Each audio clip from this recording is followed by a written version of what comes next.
Part 6, August. Chapter 82, North Pole. The Spud lamp was a big hit at the science fair. Jack and I got an A for it. It was the first A Jack got in any class all year long, so he was psyched. All the science fair projects were set up on tables in the gym. It was the same setup as the Egyptian Museum back in December, except this time there were volcanoes and molecule dioramas on the tables instead of pyramids and pharaohs. And instead of the kids taking our parents around to look at everybody else's artifact, we had to stand by our tables while all the parents wandered around the room and came over to us one by one. Here's the math on that one. 60 kids in the grade equals 60 sets of parents, and doesn't even include grandparents. So that's a minimum of 120 pairs of eyes that find their way over to me.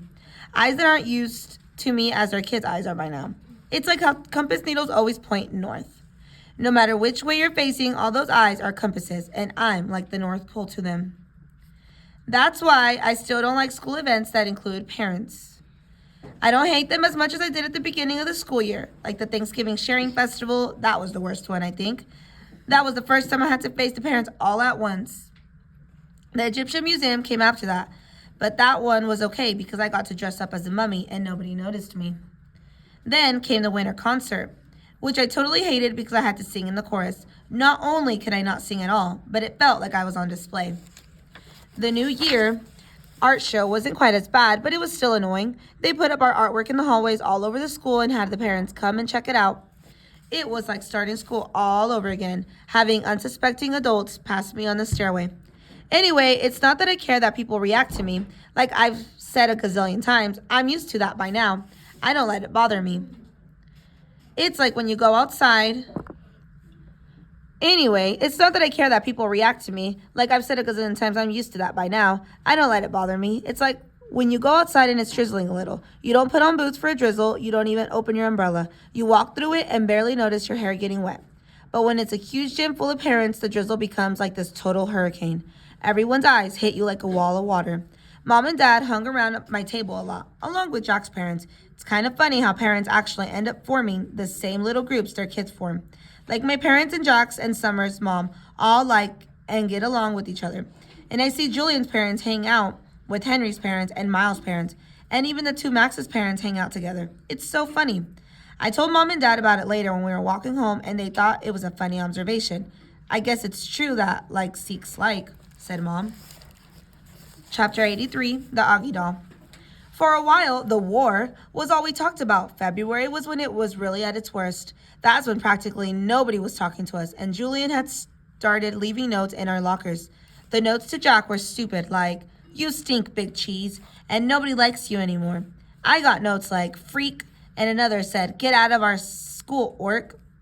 Summer thought we should report the notes to Miss Rubin, who was the middle school dean, or even Mr. Tushman, but we thought that would be like snitching. Anyway, it's not like we didn't leave notes too, though ours weren't really mean. They were kind of funny and sarcastic. One was, "You're so pretty, Julian. I love you. Will you marry me? Love, Bilu." Another was, "Love your hair, XOX, Bilu." Another was, "You're a babe. Tickle my feet, XO, Bilu." Bilu was a made-up person that me and Jack came up with. She had really gross habits like eating the green stuff in between her toes and sucking on her knuckles. And we figured someone like that would have a real crush on Julian, who looked and acted like someone in a Kids Bop commercial.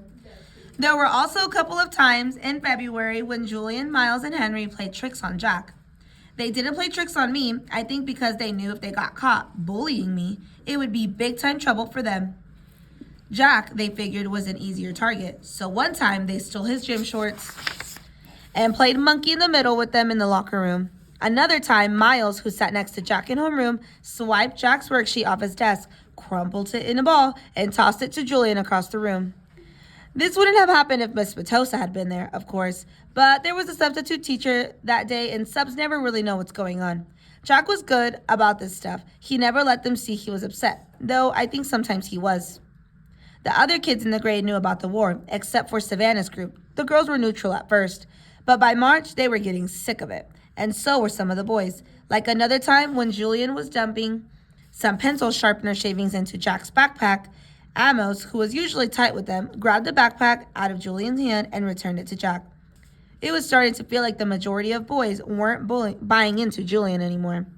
Then a few weeks ago, Julian started spreading this ridiculous rumor that Jack had hired some hitman to get him, and Miles and Henry. This lie was so pathetic that people were actually laughing about him behind his back. At that point, any boy who still had been on his side now jumped ship and were clearly neutral. So by the end of March, only Miles and Henry were on Julian's side. And I think even they were getting tired of the war by then. I'm pretty sure everyone stopped playing the plague game behind my back, too. No one really cringes if I bump into them anymore, and people borrow my pencils without acting like the pencil has cooties. People even joke around with me now sometimes. Like the other day, I saw Maya writing a note to Ellie on a piece of Ugly Doll stationery, and I don't know why, but I just kind of randomly said, "Did you know the guy who created the Ugly Dolls based them on me?" Maya looked at me with her eyes wide open like she totally believed me. Then, when she realized I was only kidding, she thought it was the funniest thing in the world. "You are so funny, August," she said, and then she told Ellie and some of the other girls what I had just said, and they all thought it was funny too. Like at first, they were shocked, but then they saw I was laughing about it. They knew it was okay to laugh about it too. And the next day, I found a little Ugly Doll keychain sitting on my chair with a nice little note from Maya that said, "For the nicest Augie doll in the world, XO Maya." 6 months ago, stuff like that would have never happened. But now it happens more and more. Also, people have been really nice about the hearing aids that I started wearing. Loba. Ever since I was little, the doctors told my parents that someday I'd need hearing aids. I don't know why this always freaked me out a bit. Maybe because anything to do with my ears bothers me a lot. My hearing was getting worse, but I hadn't told anyone about it. The ocean sound that was always in my head had been getting louder. It was drowning out people's voices, like I was underwater. I couldn't hear teachers if I sat in the back of the class, but I knew if I told Mom or Dad about it, I'd end up with hearing aids, and I was hoping I could make it through the 5th grade without having that happen. But then in an annual checkup in October, I flunked the audiology test, and the doctor was like, "Dude, it's time." And he sent me to a special ear doctor who took impressions of my ears. Out of all my features, my ears are the ones I hate the most. They're like tiny closed fists on the sides of my face. They're too low on my head, too. They look like squashed pieces of pizza dough sticking out of the top of my neck or something. Okay, maybe I'm exaggerating a little, but I really hate them. When the ear doctor first pulled the hearing aids out for me and to Mom to look at, I groaned. "I'm not wearing that thing," I announced, folding my arms in front of me. "I know they probably look kind of big," said the ear doctor, "but we had to attach them to the headband because we had no other way of making them stay so they'd stay in your ears." See, normal hearing aids usually have a part that wraps around the outer ear to hold the inner earbud in place. But in my case, since I don't have outer ears, they had to put the earbuds on this heavy-duty headband that was supposed to wrap around the back of my head.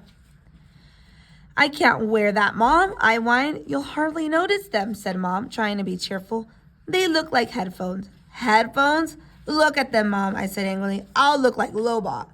"Which one is Lobot?" said Mom calmly. "Lobot," the ear doctor smiled as he looked at the headphones and made some adjustments. "The Empire Strikes Back? The bald guy with the cool bionic radio transmitter thing that wraps around the back of his skull?" "I'm drawing a blank," said Mom. "You know Star Wars stuff?" I asked the ear doctor. "No Star Wars stuff?" he answered, slipping the thing over my head. "I practically invented Star Wars stuff." He leaned back in his chair to see how the headband fit and then took it off again. "Now, Augie, I want to explain what all this is," he said, pointing to the different parts of one of the hearing aids. "This curved piece of plastic over here connects to the tubing on the ear mold. That's why we took those impressions back in December. So that this part that goes inside your ear fits nice and snug. This part here is called the tone hook, okay? And this thing is the special part we've attached to this cradle here." "The Lobot part?" I said miserably. "Hey, Lobot is cool," said the ear doctor. "It's not like we're saying you're going to look like Jar Jar, you know. That would be bad." He slid the earphones on my head again carefully. "There you go, August. So how's that?" "Totally uncomfortable," I said.